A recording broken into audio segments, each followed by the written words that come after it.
All right, so I'm going to be talking about Astonishing Iceman Out Cold. This is a book sent to me by my friend Chris. Thank you as always, brother. And yeah, so this book is part of the end of the Krakoa era, the Fall of X, one of the Fall of X miniseries. It's actually been on my back burner for a while. I just haven't gotten around to it. So I figured I'd do. Also, I know I said after Immortal Thor I'd do other books, but like I was looking at it and I was like, you know what? I've been sitting on Astonishing Iceman a little too long, so I decided, one more Marvel book just to knock it out. But anyway, so the story is, like I said, set during the fall of X, and basically, if you guys remember from that event, Iceman, Bobby basically went toe to toe with Nimrod, and Nimrod beat the shit out of him. Like Nimrod, legit, not wrecked his shit. And basically everyone thought Bobby was dead. However, thanks to his inhuman boyfriend, Bobby is literally being kept together. And a part of Orchis is like, no, Bobby's an Omega, Bobby Drake is a Omega level threat, and he needs to be put down. So there's an entire section of Orchis during the events of Fall of X that is trying its best to wipe out Iceman. So this comic is written by Steve Orlando, the writer from Scarlet Witch, which I've been really enjoying. And this basically is a 5-issue miniseries that is talking about what happened to Iceman during, post that battle, that attack by Nimrod. Now, the comic is it's pretty straightforward. I say straightforward when we have this character. That was a really bad joke. I'm sorry. But yeah, so Iceman is trying his best because he should have died. Like like I said, Bobby's consciousness is literally being held on by a thread by his inhuman boyfriend Romeo. And if there's any breaking of the connection, Bobby will legit die. What I like about this comic is that it showcases how powerful Iceman is as a character, because I think a lot of people sleep on Bobby as an Omega level mutant. Like the dude literally during a fight, when he teamed up with Thor in a plus X book, I remember this clearly, where they're fighting Ymir and the Frost Giants. Iceman literally conjures giant versions of himself bigger than the Ice Giants, than the Frost Giants, and then beats the shit out of them.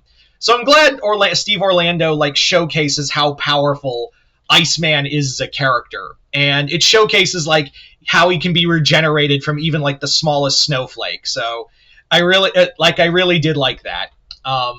This is a showcase of Iceman as if you were ever a big Iceman fan or wanted to showcase how powerful he was, this is your book. I also really like his team up with Spider-Man, and it kind of made me go, I really hope Steve Orlando, I don't wish anyone writing Amazing Spider-Man, because Nick Lowe and the rest of Spider-Man editorial is going to fuck you over, but Steve Orlando clearly has a love for the character, and I love the team up him and Peter have. I love the heart-to-heart between the two of them. There's also a team up with the Rail Rider, the gay Captain America. That's literally what he's marketed as, which was fun. I just never liked that name, the Rail Rider, because that just he's the gay Captain America and you called him the Rail Rider. I think you should have workshopped that name, guys. I'm just saying.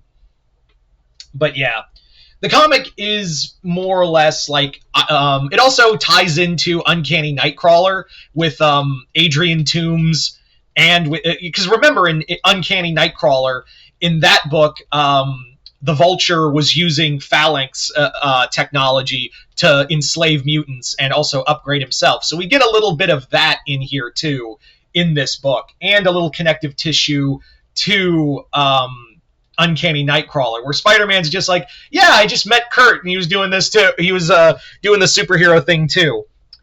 Yeah. The other thing, though, is that so I'm going to talk about this real fast. They do talk about Iceman is gay and whatnot. We all know that because of the Bendis change. But unlike, with Alan Scott when they made him when they made that character gay. It took like there was clearly a lot of character growth and building and making that character like, okay, we understand that now.